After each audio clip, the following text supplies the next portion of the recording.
आज दिन भर की सभी ताजा बड़ी खबरें फटाफट इस वीडियो में आपको बताने वाले हैं, तो वीडियो को अंत तक जरूर देखें।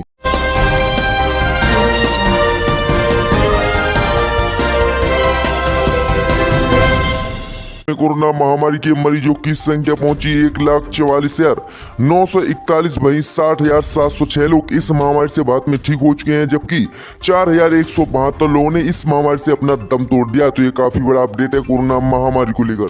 इसी बीच बढ़ते दोस्तों अगली बड़ी खबर की ओर, तो हिमाचल प्रदेश में 2 जिलों में 30 जून तक बढ़ाया गया लॉकडाउन। कोरोना संक्रमण के कारण हिमाचल सरकार ने लिया बड़ा फैसला। जी हां दोस्तों, आपको बता दें काफी बड़ी खबर सामने निकल कर आ रही है कि हिमाचल सरकार ने सोमवार को कोरोना संक्रमण को देखते हुए हिमाचल के 2 जिलों में हमीरपुर और सोलन में लॉकडाउन को 30 जून तक बढ़ा दिया है। दोनों जिलों के डीएम ने भी एक ऑर्डर जारी किया है, जिसमें उन्होंने अपने इलाके में 30 जून तक लॉकडाउन और कर्फ्यू बढ़ाने की बात कही है। तो ये काफी बड़ी खबर सामने निकल कर आ रही है, क्योंकि इन दोनों जिलों में कोरोना संक्रमण तेजी से फैल रहा था और इसी को देखते हुए हिमाचल सरकार ने इन दोनों जिलों में लॉकडाउन को 30 जून तक बढ़ा दिया है। हम आपको बता दें कि 31 मई के बाद भी लॉकडाउन को 1-2 हफ्ते के लिए केंद्र की मोदी सरकार आगे बढ़ा सकती है कुछ छूट देकर। इसी बीच बढ़ते दोस्तों अगली बड़ी खबर की ओर, तो बेल न मिलने के बाद जेल में ही कैदियों संग आजम खान ने पढ़ी ईद की नमाज। जी दोस्तों, आपको बता दें ये काफी बड़ी खबर सामने निकल कर आ रही है कि सपा सांसद आजम खान, उनकी विधायक पत्नी तंजीम फातिमा और बेटे अब्दुल्ला ने अन्य कैदियों के संग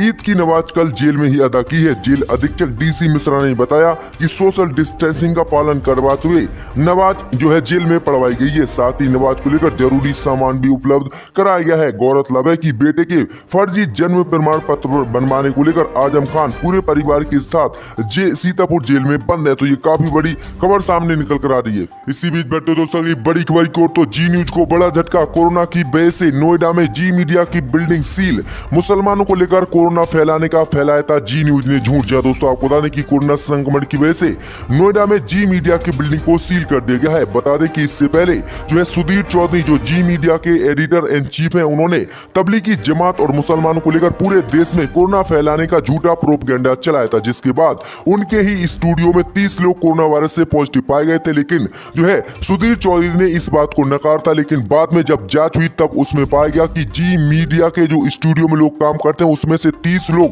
कोरोना पॉजिटिव पाए गए हैं। और इसी को देखते हुए जो है नोएडा जिला प्रशासन ने काफी बड़ा फैसला लेते हुए जी मीडिया की बिल्डिंग को सील कर दिया गया है। और जो है सुधीर चौधरी को औकात दिखाइए कि आखिरकार तुम जितना झूठ भी फैलाओगे ये झूठ आगे सच में बदल जाएगा। जी दोस्तों, आपको बता दें कि सुधीर चौधरी ने दिल्ली के तबलीगी जमात के मुद्दे पर कोरोना जिहाद शब्द का इस्तेमाल भी किया था। इसी को लेकर अब सुधीर चौधरी को ट्रोल भी किया जा रहा है। वहीं आपको बता दें कि सुधीर चौधरी को जेल भेजने की भी बात कही गई थी और उनके खिलाफ कई FIR भी दर्ज हुए थे, लेकिन अब जो है पूरे बिल्डिंग को ही सील कर दिया गया है। इसी बीच बैठे दोस्तों अगली बड़ी खबर को, तो ईद के दिन ट्रंप ने इमरान खान को दिया बड़ा तोहफा। पाकिस्तान को दिए $7 लाख। जी दोस्तों, आपको बता दें कि पाकिस्तान में कोरोना वायरस का प्रकोप बढ़ता ही जा रहा है। इस प्रकोप से निपटने के लिए अमेरिका ने पाकिस्तान को $60 लाख की सहायता राशि की कल ईद के दिन घोषणा की है। वहीं आपको बता दें कि पाकिस्तान में अमेरिकी राजदूत पाम जॉन्स ने एक वीडियो संदेश में कहा कि US की तरफ से दी जाने वाली ये सहायता राशि पाकिस्तान में कोरोना वायरस के गंभीर मामलों वाले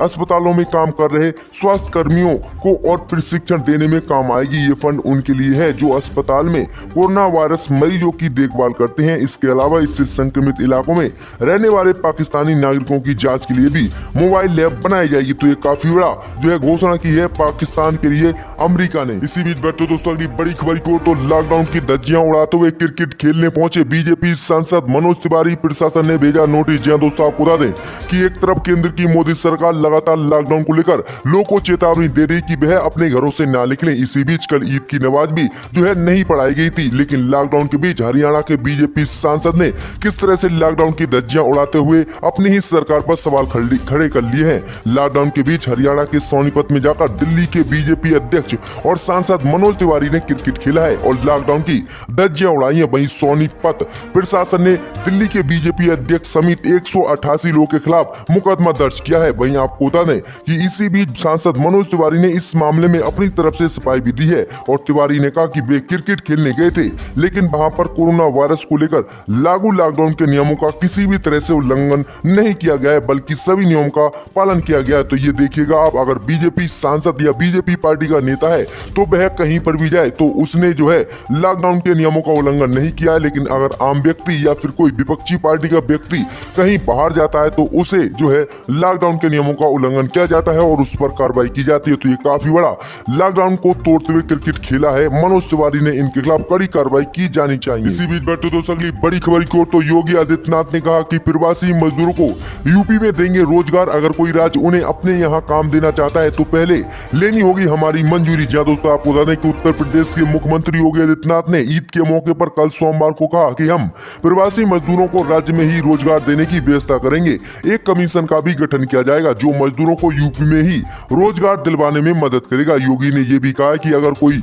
हमारे प्रवासी मजदूरों को अपने यहाँ या अपने प्रदेश में काम देना चाहता है तो उसे पहले यूपी सरकार की मंजूरी लेनी होगी। हालांकि योगी आदित्यनाथ ने अभी ये नहीं बताया है कि यूपी सरकार ने ऐसी क्या योजना बनाई है। वहीं प्रवासी मजदूरों पर महाराष्ट्र और यूपी के मुख्यमंत्री योगी आदित्यनाथ आमने सामने आ गए हैं। शिवसेना ने मुखपात्र सामना के संपादकीय में मुख्यमंत्री योगी आदित्यनाथ की तुलना हिटलर से की है और सामना के संपादक शिवसेना प्रवक्ता संजय रावत ने भी कहा है कि यूपी में मजदूरों को वापस नहीं घुसने दिया जा रहा है, उनके साथ अमानवीय व्यवहार किया जा रहा है। इस पर योगी ने ट्वीट कर कहा कि एक भूखा बच्चा ही अपनी माँ को ढूंढता है। अगर महाराष्ट्र सरकार ने सौतेले माँ बनकर भी सहारा दिया होता तो महाराष्ट्र को गढ़ने वाले हमारे उत्तर प्रदेश के निवासियों को वापस आना नहीं पड़ता। बड़ी खबर की ओर, तो भाजपा सांसद प्रवेश वर्मा का गांधी परिवार पर बड़ा हमला।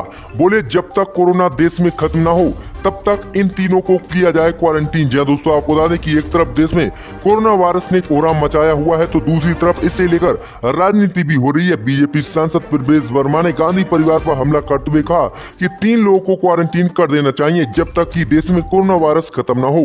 प्रवेश वर्मा ने कहा ये आपातकाल की स्थिति है, लेकिन एक परिवार जिसने देश में 50 साल तक शासन किया वो पूरे देश में पैनिक फैला रहा है। वो लोगों को भटका रहे हैं, उन्हें डरा रहे हैं। मैंने कहा कि इन्हें तब तक क्वारंटीन कर देना चाहिए जब तक कि देश में कोरोना वायरस खत्म ना हो जाए। वहीं प्रवेश वर्मा का इशारा सोनिया गांधी, राहुल गांधी और प्रियंका गांधी की तरफ था। उन्होंने कहा कि पूरा देश प्रधानमंत्री मोदी के कहने पर 2 महीने से घरों में है, वो लॉकडाउन का पालन कर रहा है। लोगों के रोजगार इस लॉकडाउन में छिन गए, व्यापार ठप हो गए, लेकिन लोगों ने कुछ नहीं कहा। लेकिन एक परिवार है जो बार बार बाहर निकलकर पैनिक फैला रहा है। ये परिवार 50 साल तक देश में शासन किया। मैंने कहा कि इन तीनों को क्वारंटीन कर देना चाहिए जब तक कि कोरोना वायरस खत्म ना हो। तो ये काफी बड़ा हमला बोला है जो है बीजेपी सांसद प्रवेश वर्मा ने। इसी बीच बैठे दोस्तों अगली बड़ी खबर की ओर, तो सीएम केजरीवाल बोले लॉकडाउन में छूट देते ही एक हफ्ते में 3500 मरीज बढ़े। जी दोस्तों, आपको बता दें कि देश की राजधानी दिल्ली के मुख्यमंत्री अरविंद केजरीवाल ने सोमवार को कहा कि कोविड-19 का प्रभाव